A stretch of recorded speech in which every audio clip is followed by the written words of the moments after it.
동그라미 사인 한 번만 주세요. 녹화하셨도록. 우리 함께 주님 찬양하겠습니다. 찬송가 94장 우리 함께 찬양하겠습니다.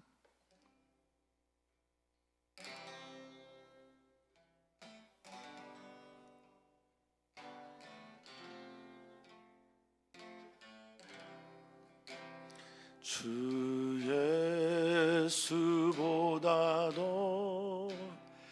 귀한 것은 없네. 이 세상 부귀와 바꿀 수 없네. 영축을 내 대신 돌아가신 그 놀라운 사랑 잊지 못해. 세상 즐거움 다 버리고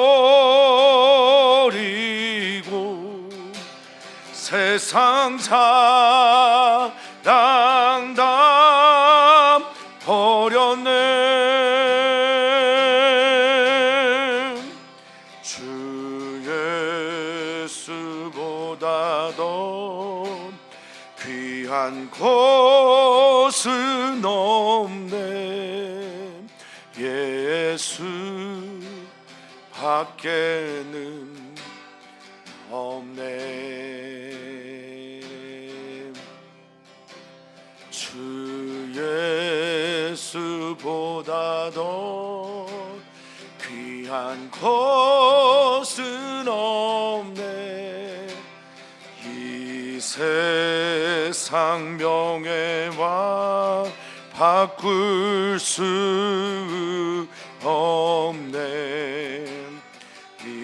이전에 즐기던 세상 일도 주 사랑하는 마음 맺지 못해.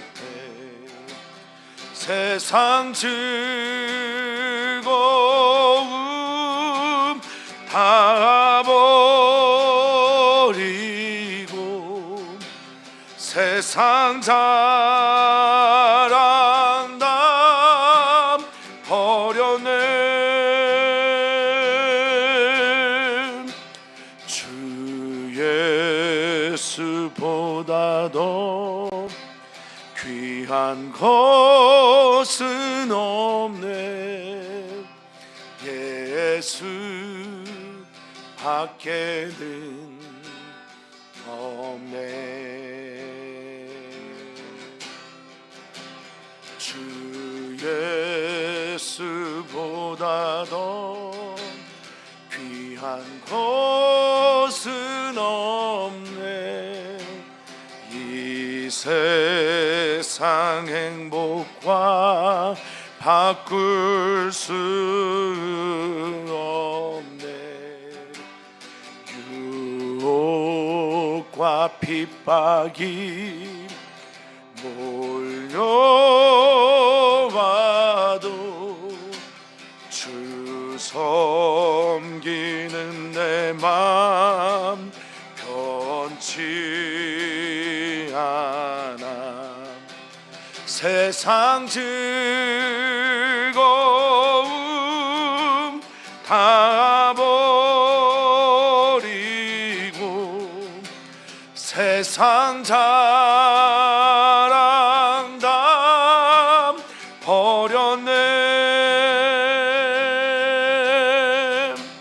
주 예수보다도 귀한 것은 없네. 예수 밖에는 없네.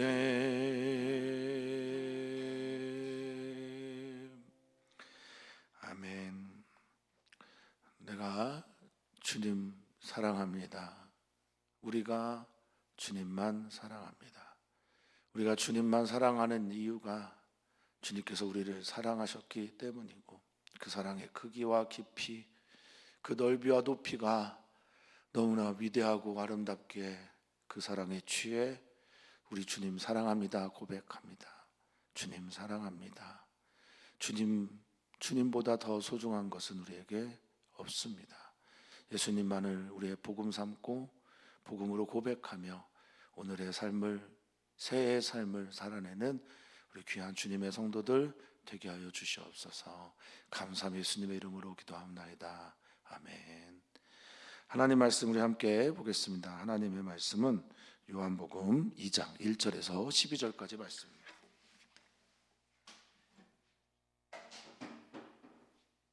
우리 한 목소리로 읽도록 하겠습니다. 사흘째 되던 날 갈릴리 가나에 혼례가 있어 예수의 어머니도 거기 계시고 예수와 그 제자들도 혼례의 청함을 받았더니 포도주가 떨어진지라. 예수의 어머니가 예수에게 이르되 저들에게 포도주가 없다 하니 예수께서 이르시되 여자여 나와 무슨 상관이 있나이까? 내 때가 아직 이르지 아니하였나이다. 그의 어머니가 하인들에게 이르되 너희에게 무슨 말씀을 하시든지 그대로 하라 하니라. 거기에 유대인의 정결 예식을 따라 두세 통 드는 돌 항아리 6이 놓였는지라. 예수께서 그들에게 이르시되 항아리에 물을 채우라 하신즉 아귀까지 채우니 이제는 떠서 연회장에게 갖다 주라 하심에 갖다 주었더니 연회장은 물로 된 포도주를 맛보고도 어디서 났는지 알지 못하되 물떠 온 하인들은 알더라. 연회장이 신랑을 불러 말하되 사람마다 먼저 좋은 포도주를 내고 취한 후에 낮은 것을 내고는 그대는 지금까지 좋은 포도주를 두었도다 하니라. 예수께서 이 첫 표적을 갈릴리 가나에서 행하여 그의 영광을 나타내심에 제자들이 그를 믿으니라. 그 후에 예수께서 그 어머니와 형제들과 제자들과 함께 가버나움으로 내려가셨으나 거기에 여러 날 계시지는 아니하시니라. 아멘. 아멘. 요한복음을 기록한 목적에 대해서 요한은 21장에 이렇게 분명히 말하고 있습니다. 기록한 목적, 예수님의 모든 행적을 다 기록하기에는 이 책을 두기에도, 이 세상 어떤 책을 갖다 두어도 다 기록할 수 없을 것인데, 내가 특별히 이렇게 기록한 이유는 우리가 예수가 하나님의 아들인 것을 믿고 그 믿음으로 말미암아 생명을 풍성하게 하기 위함이다 라고 하는 두 가지 목적 때문에 이렇게 기록했다라고 말합니다. 그 요한복음은 공관복음과 다른 관점을 가지고 분명한 목적을 가지고 기록한 것이죠. 예수님이 하나님의 아들 그리스도이신 것을 믿고 그 믿는 그 사람들로 말미암아 생명의 풍성함을 경험하기 위함이다. 따라서 요한복음에 기록되어 있는 모든 글들은, 또 이야기들은 분명한 방향을 가지고 있습니다. 그것은 무엇이냐? 예수님을 나의 구원자로, 하나님의 아들로 믿고 그 풍성한 생명을 경험하도록 하게 하는 것. 이제 요한복음에 매우 중요한 그 믿음을 위한 중요한 표적, 7개의 표적이 나오는데 기적으로도 번역을 할 수 있으나 요한복음은 세메이안이라고 하는 표적이라고 하는 헬라어를 아주 명확하게 씁니다. 이 세메이온이라고 하는 표적은 사인과 같은 뜻입니다. 그러니까 이건 무슨 의미냐면 이 표적을 보고 믿는 것이죠. 그런데 기적과 다른 이사는 믿고 내가 행했을 때, 가장 대표적인 예 중에 하나가 베드로와 요한이 기도하러 올라갈 때 성전 미문에 앉아있는 장애인에게 예수의 이름으로 명하노니 일어나 걸어라 라고 하는 믿음의 선포와 함께 그가 걷고 뛰기도 하며 하나님을 찬미했던 사건을 보면 그것은 이제 믿음이 기적을 낳는 거죠. 그럴 때는 기적이라고 하는데, 지금 나타나고 있는 모든 종류의 이사들은 표적이라고 요한복음을 표현하는 겁니다. 그러니까 이거 보고 믿어라라는 거죠. 그러니까 표적은 보고 믿는 것이라면 사인을 통해서 믿는 것이라면 기적, 요한복음만이 좀 이것을 좀 날카롭고 명확하게 구분합니다만 믿고 선포했을 때 나타나는 것은 기적입니다. 지금 7개의 표적 중에 첫 번째 표적을 우리는 보게 됩니다. 7개의 표적을 다 나열할 수는 없지만 그 7개의 표적을 통해서 믿음을 갖게 하고, 또 요한복음은 7개의 에고에이미 신적 선언이라고 하는데 나는 누구다 라고 하는 7개의 에고에이미가 있습니다. 그러니까 이 두 가지의 큰 틀을 가지고, 축을 가지고 사람들이 예수님을 하나님의 아들로 그리스도로 믿게 하고 그로 인해 생명을 얻게 하는 게 요한복음이 가지고 있는 매우 중요한 독특한 주제라고 할 수 있겠습니다. 오늘 본문은 가나의 혼인잔치로 알려져 있는, 너무나 잘 알고 있는 본문의 이야기죠. 우리는 여기에서 질문하게 됩니다. 어떤 질문이냐? 예수님이 누구냐? 예수님이 누구냐라고 할 때 예수님이 하신 행위들을 통해서 그분이 어떤 분인지를 고백하게 되는 사건이 바로 혼인잔치입니다. 오늘 주일 예배, 오늘이랍니다.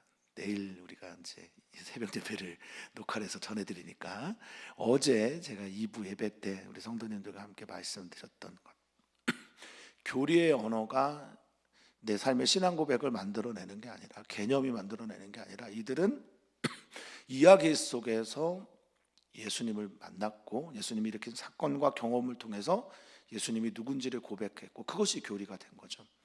그러니까 우리는 우리 삶에 찾아오신 예수님의 이야기, 그리고 그 사건들을 통해서 예수님을 믿고 그분을 나의 하나님의 아들로, 구원자로 고백하고, 그 고백의 근거는 믿음이라는 겁니다. 그리고 믿도록 하나님께서, 예수 그리스도께서 우리에게 보여주신 게 표적입니다. 다른 날은 이튿날 이렇게 시작하는데 2장 1절에서는 사흘째 되는 날이라고 합니다. 나다나엘을 부르고 사흘째가 되었다라고 하는 문자적인 의미도 있겠으나, 이 사흘은 부활의 날이고 죽음이 끝나고 부활로 예수 그리스도께서 이겨내신, 죽음을 이겨내신 날을 상징하기 때문에 이 상징의 의미도 있다라는 것이죠. 질의 변화, 물이 포도주가 되는 질적인 변화, 죽은 자가 살아나게 되는 사흘의 그날 이후, 갈릴리 가나라고 해야 되는데 갈릴리 지역에 있는 가나라고 꼭 집어서 얘기했으니 다른 지역에도 가나가 있었나 봅니다. 혼례가 있습니다. 결혼 잔치라고 보시면 됩니다. 그냥 결혼식이 아니라, 당시에 팔레스타인에서는 결혼 잔치를 7일 동안 했었고요, 1년 전에 약혼을 합니다. 그 약혼이 성혼이 되었던, 그 정혼이 되는 그 사건 때문에 일주일 동안 잔치를 합니다. 그 잔치에 어머니가 계셨고 또 예수님과 그의 제자들도 함께 혼례의 청함을 받게 됩니다. 문지방을 넘어가는 경험이 종교 체험이라고 발터 베냐민은 얘기를 하는데, 지금 공생애가 시작된 건지 아니면 사적 생애가 여전히 있는 것인지 그 애매한 경계선에 있는 시점이 바로 이 갈릴리 가나 혼인잔치의 표적 이야기라고 할 수 있겠습니다. 예수의 모든 제자들, 그 11명의 제자들이 다 모여있지 않고 지금 성경에 기록되어 있는, 요한복음에 기록되어 있는 대로라면 베드로, 안드레, 그리고 빌립과 나다나엘 정도가 제자로 있을 그때입니다. 요한과 야고보도 함께죠. 그 예수와 그 제자들도 혼례 청함을 받았다라고 성경은 말하는데, 그때 사건이 일어납니다. 위기가 찾아오기도 하고 또 위기의 순간에 우리가 어떻게 해야 할지를 보여주는 본문이기도 합니다. 사랑하는 성도님들이 위기가 찾아오거나 문제가 생길 때 그 문제를 묵상하지 않고, 민수기서에서 말하고 있지만 불뱀에 물려있던 사람들이 불뱀을 물린 자신의 상처를 묵상하는 게 아니라 우리 주님께서 모세를 통해 말씀하셨던 들려진 노뱀을 바라볼 때 그 상처가 낫는 것처럼 말입니다. 그 문제에 자꾸 집착하고 또 집중하고 거기만 바라보면 문제가 해결이 되지 않을 때가 있습니다. 물론 이 쉬운 건 아니지만 믿음의 사람들이 믿음을 가지고 주님께 향하는 은혜가 있었으면 좋겠습니다. 여기 발단의 사건에 포도주가 떨어졌다라고 말을 하고 있습니다. 흥을 돋는 잔치에 빠질 수 없는 매우 중요한 것이 포도주이고, 당시에는 이제 음료의 역할도 하지만 또한 사람들의 잔치를 더욱더 즐겁게 흥을 돋우는 그런 음료, 포도주가 떨어졌다라고 말합니다. 요한복음이 분명한 목적을 가지고 쓰여져 있고, 그리고 그가 쓰는 단어들도 의미심장한 단어들이 많습니다. 메타포가 많은 단어들을 쓰기도 하지만, 지금 이 휘스테레오라고 하는 떨어지다라고 하는 단어는 놓쳤다라는 겁니다. 포도주 준비하는 걸 놓쳤고, 또 포도주가 모자라다, 결핍된 상태를 말합니다. 삶의 결핍을 경험할 때가 좀 많습니다. 저는 뭐 인격적인 부분뿐만 아니라 물질적인 부분도 그렇고 여러 가지 상황들 속에서 결핍을 경험할 때가 많습니다. 여기서 질문하고 있는 건 이런 것 같습니다. 당신의 삶에 결핍이 있을 때 당신은 누구를 찾습니까? 라는 질문을 하고 있습니다. 사랑하는 성도님들의 결핍, 부족함, 또 준비되지 않은 사건들이 일어나게 될 때, 내가 계획하지 않은 안 좋은 일들이 발생하게 될 때, 성도님들은 예수님을 찾으셨으면 좋겠습니다. 여기 예수님의 어머니가 예수님에게 말씀하신 것처럼 저들에게 포도주가 없다라고 말하고 있습니다. 포도주가 없습니다 라고 말합니다. 중요한 포도주가 없고, 포도주가 없으니 이 혼례 결혼 잔치는 심각한 문제에 빠지게 되었습니다 라는 보고를 합니다. 그러자 예수님의 반응이 좀 그렇죠. 읽기로는 그렇습니다. 4절, 예수께서 이르시되 여자여 나와 무슨 상관이 있나이까? 내 때가 아직 이르지 않았습니다. 제가 말씀드린 것처럼 공생애는 이제 공무의 생애를 말하는 거예요. 공적인 생애를 말하는 거죠. 예수님의 공생애는 사의 공, 이것이 있었습니다. 사를 공을 위해 드리는 삶이 공생애의 시작이었고, 안병무라고 하는 신학자가 말하는 것처럼 그에게 있어서 죄는 공의 사유화입니다. 사실 우리에게 주신 하나님께서 주신 모든 종류의 어떤 달란트, 또 권리, 인기, 돈 등 이런 모든 것들은 다 실은 주님께서 우리에게 주신 거기 때문에 공적인 거예요.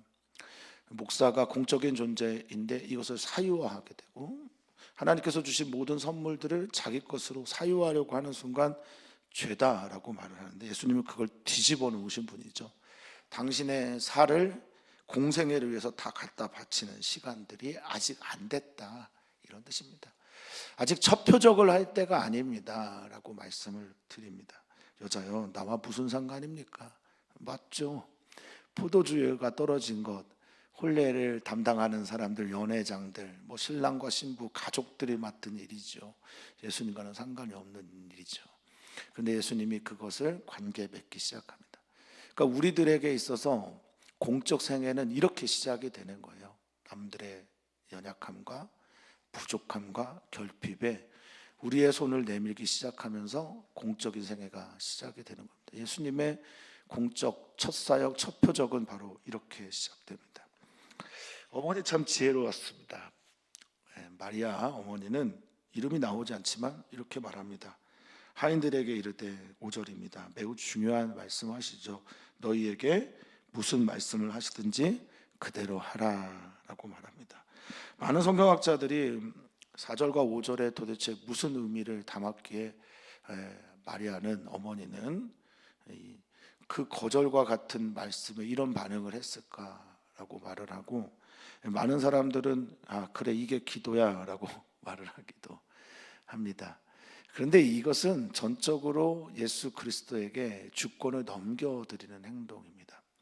그분이 나와 무슨 상관이 있습니까? 라고 말씀하셨기에 그분이 아무것도 하지 않으면 그냥 아무것도 안 하는 겁니다.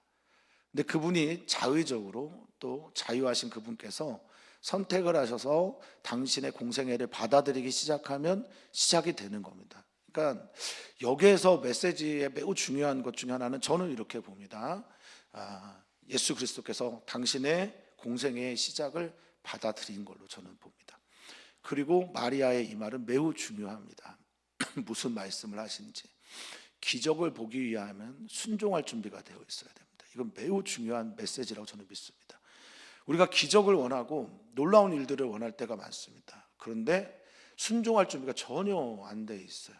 받아들일 준비가 전혀 안 돼 있습니다. 그럼 무슨 일이 일어나겠습니까? 주님이 하신 모든 종류의 말씀에 노라고 하면 노로, 기다리라고 하면 기다리는 걸로, 주님께서 하시겠다 하면 아멘 순종하는 이런 태도가 매우 중요한 거죠.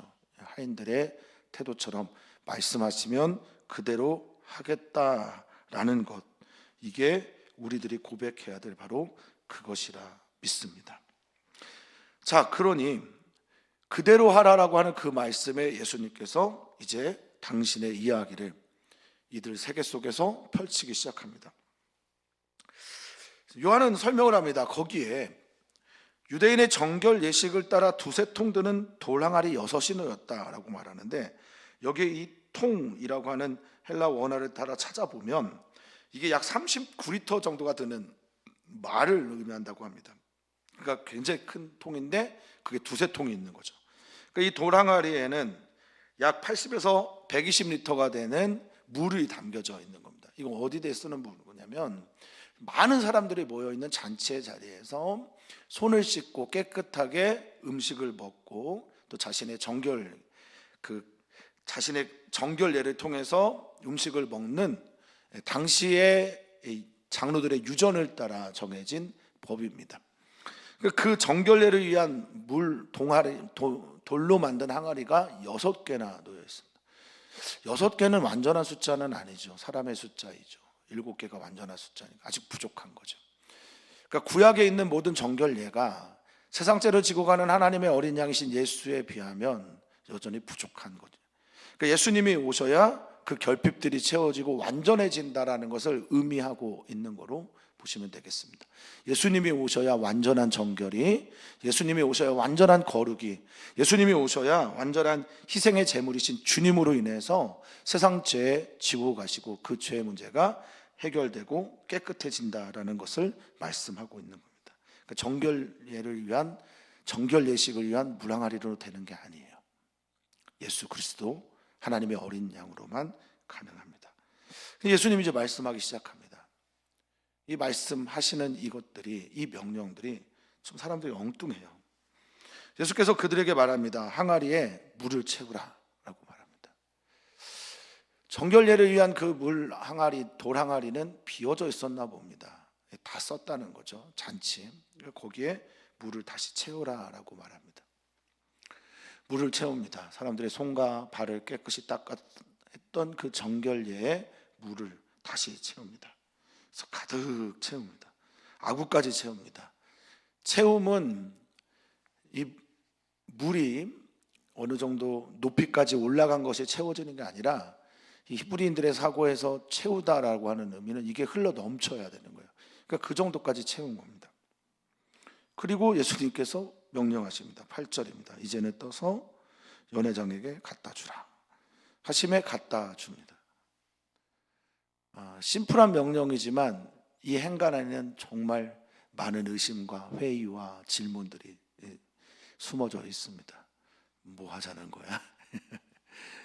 다른 사람들의 손과 발을 닦자고 했던 그 물들을 연회장에게, 이 연회를 주관하는 사람들에게 갖다 주라고 이렇게 질문할 수도 있고, 또 회의에 빠질 수도 있습니다. 도대체 이게 무슨 의미인가 라고 하는 회의에 빠질 수도 있습니다. 그런데 주님 앞에 설 때 주님께서 주시는 평안으로 나를 채우게 될 때 의외로 우리는 심플해지는 것을 저는 자주 경험합니다. 주님의 말씀에 내가 여러 가지 생각들, 또 그것들로 인해서 나를 흩어놓고 분심해놓고 여러 가지 마음들로 분주해진 나의 것들이 아주 심플해질 때 우리에게 어쩌면 하나님의 기적과 같은 예수 그리스도의 사건이 일어나게 될지도 모르겠습니다. 자, 그게 갖다 주는 사이에 물이 포도주가 된 겁니다. 분명히 성경은 말합니다. 물로 된 포도주.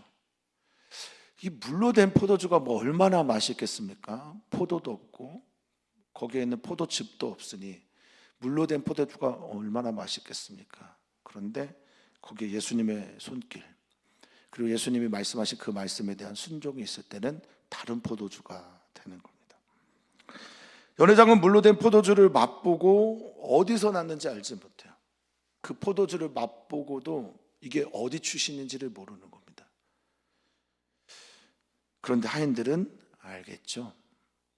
주님의 말씀에 순종할 준비가 되어 있는 이들, 들을 준비가 되어 있는 이들, 심플하게 단순하게 그 말씀대로 순종하는 이들, 그 하인들은 압니다. 이 포도주는 어디 출신입니까? 예수님 출신, 예수님 산입니까? 예수님은 어디 출신입니까?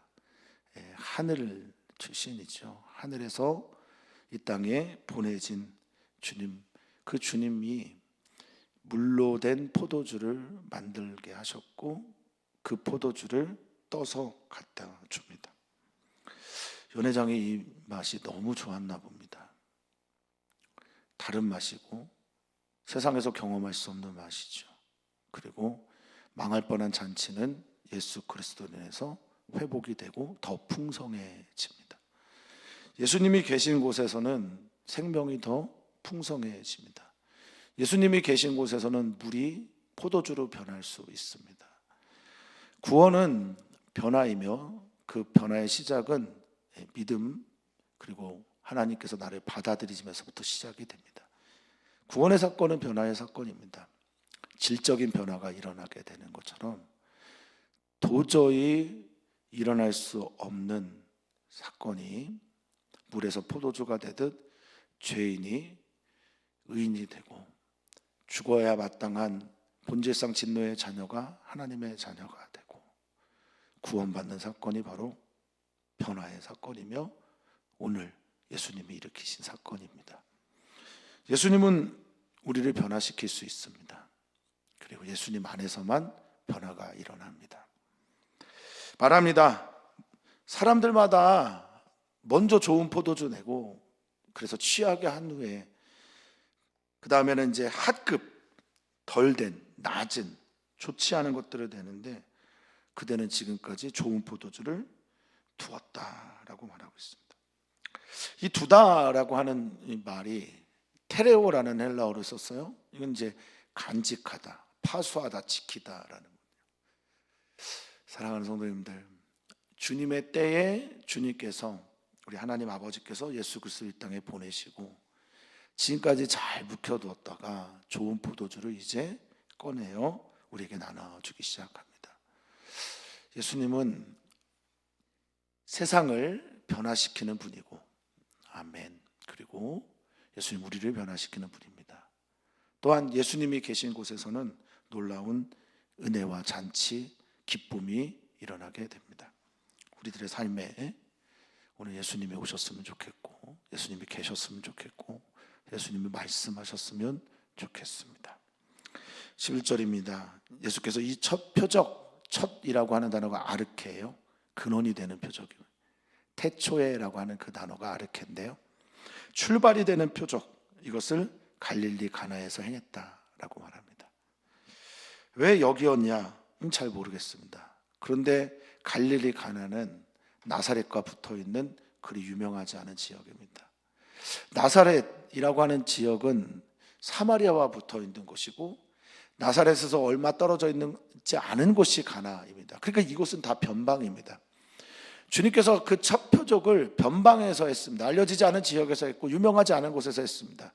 예루살렘 한 중심에서 하지 않았고 갈릴리라고 하는 변방, 그것도 사마리아와 붙어있는 나사렛 지역에 있는 가나에서 이 일을 행하십니다. 예수님이 당신의 일들, 운동의 진정성은 중심에서 일어나지 않고 변방에서 일어난다라고 하는 역사가의 이야기처럼 변방에서부터 시작된 이것이 진정성 있게 퍼져나갑니다. 첫 표적은 가나였습니다. 하나님은 높고 위대하고 크고 많은 것을 가지고 있는 사람들과 일하지 않습니다. 그는 그것들로 일합니다. 아무것도 없고 초라하고 가진 것 없고 보잘것없는 사람들에게 오셔서 그들과 함께 일하시는 분이 우리 주 예수님이고 하나님이십니다. 자기 마음을 비워야 합니다. 우리를 주님께 내어드릴 만큼 우리는 가나와 같은 상태가 되어야 한다라는 말씀입니다. 자, 그 표적을 행하자 그 영광이 드러나고, 이 영광이라고 하는 건 아름다움이잖아요. 광채이고, 독사라고 하는 헬라어인데 훌륭함이고 장엄합니다. 그러니까 이 말은 예수님이 어떤 분이신지를 빛을 비춰서 나타냈다, 이런 말이죠.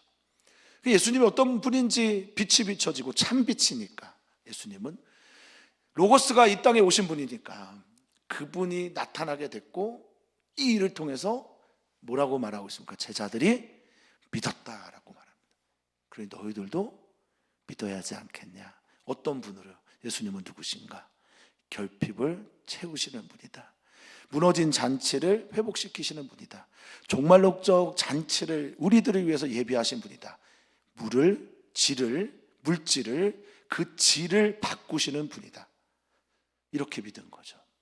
누가 일을 하겠습니까? 그래서 요한복음에 매우 중요한 기사 중에 하나, 도마가 예수님을 향해 고백하죠. 나의 주인이시며 주시며 하나님이라고. 우리 사랑하는 성도님들, 예수님은 이런 분입니다. 이런 분의 이야기가 우리들의 삶에서 나타났으면 좋겠습니다. 그리고 그때 우리의 믿음이, 그분을 향한 고백이 일어나게 됨을 믿습니다. 자, 12절에 예수님은 그 후에 가버나움에서 예수님의 어머니, 형제들과 함께 잠깐 시간을 보냈다라는 거죠. 그 서두에 제가 말씀드린 것처럼 사적 생애에서 공적 생애로 넘어가는 그 출발 스타트 라인에서 일어난 첫 표적이 가나의 혼인 잔치였다라는 겁니다. 새해의 첫 주간을 우리가 보내고 있습니다. 그리고 첫 월요일을 우리 사랑하는 성도들은 맞이하시게 될 겁니다. 기대하셨으면 좋겠습니다. 우리 예수님을 우리 삶에 초대하시고 그 예수님의 말씀에 순복하고 순종함으로 예수님과 함께 만들어가는 첫 번째 이야기가 이번 주에 사랑하는 성도님들에게 있기를 축원하고 축복합니다. 영적인 감각을 예민하게 하고 예수님께서 우리 삶 가운데 나타나서 행하실 놀라운 일들을 기대하면서 한 주를 보내시기를 주 이름으로 축복합니다. 오늘 우리는 기도합니다.